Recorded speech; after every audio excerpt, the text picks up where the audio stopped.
Good morning, dear student. This is your SST period.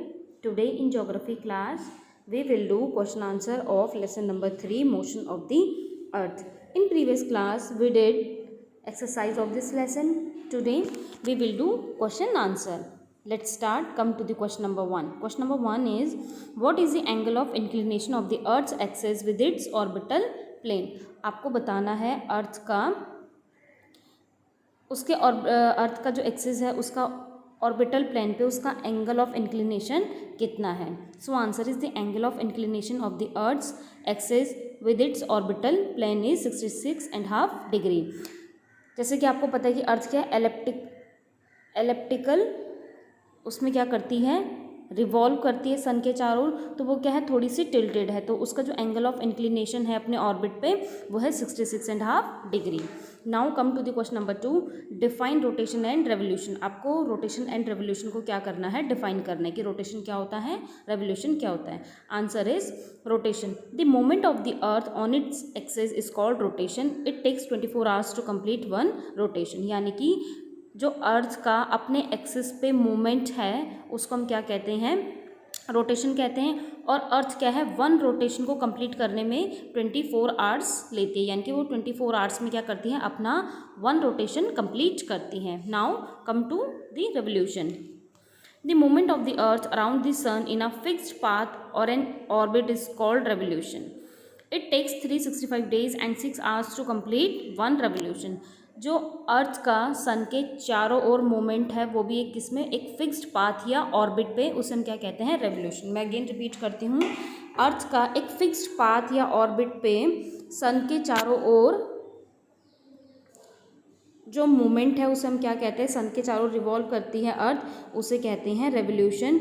और ये क्या है, एक रेवोल्यूशन, अर्थ एक रेवोल्यूशन को कंप्लीट करने में 365 days और 6 hours में क्या करती है, अपना वन रेवोल्यूशन क्या करती है, कंप्लीट करती है.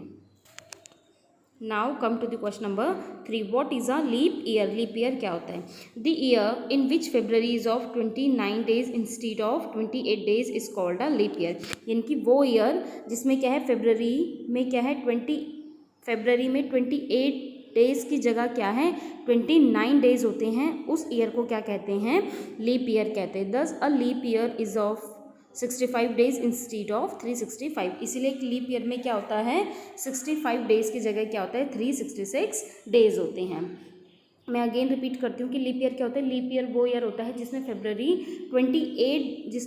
में 28 days की जगह क्या है, 29 days होते हैं. ऐसे ईयर को क्या कहते हैं, लीप ईयर कहते हैं. लीप ईयर में 365 days की जगह क्या है, 366 days होते हैं. Now come to the question number 4. What is an equinox. Equinox क्या होता है. Answer is on 21 September and 23 September direct rays of the sun fall on the equator. यानी कि 21 मार्च और 23 सितंबर को क्या होता है, सन का जो रेज है, सन की जो रेज है वो डायरेक्टली किस पे फॉल होती हैं, इक्वेटर पे.